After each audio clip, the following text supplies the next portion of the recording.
fun LARPing, hitting a bunch of kids, hit the little kids with the foam things. Wars with the lightsabers. There's only one way to figure out. Will you let me drown? Yeah, will you let me drown? And hey now, this is my desire. Consume me like a fire. 'Cause I just want something beautiful to touch me.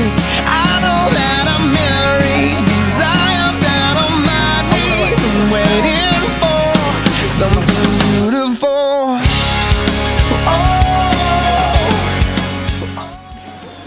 Something I learned from Steve was that God's looking at us through our destiny. I mean, He doesn't care about what we've done or about our mistakes, about our successes. He's not looking at who we are right now.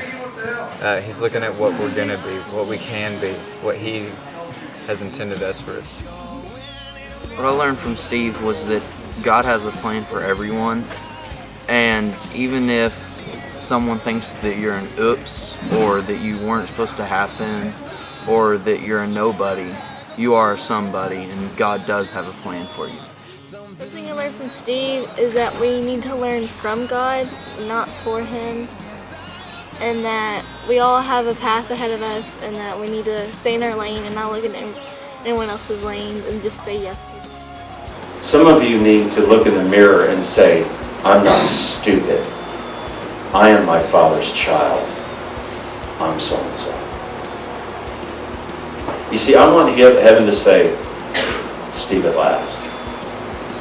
Mackenzie at last. Megan at last. Becca at last. Jordan at last. Bridget at last. You with me? Chad at last. Sean at last. You see, when we fulfill our destinies, there's this moment where God goes, at last. You're not striving to work for God, you're working from God. You're no longer relying on your strength, you're relying on His strength, because in your weaknesses, my strength is made perfect within you.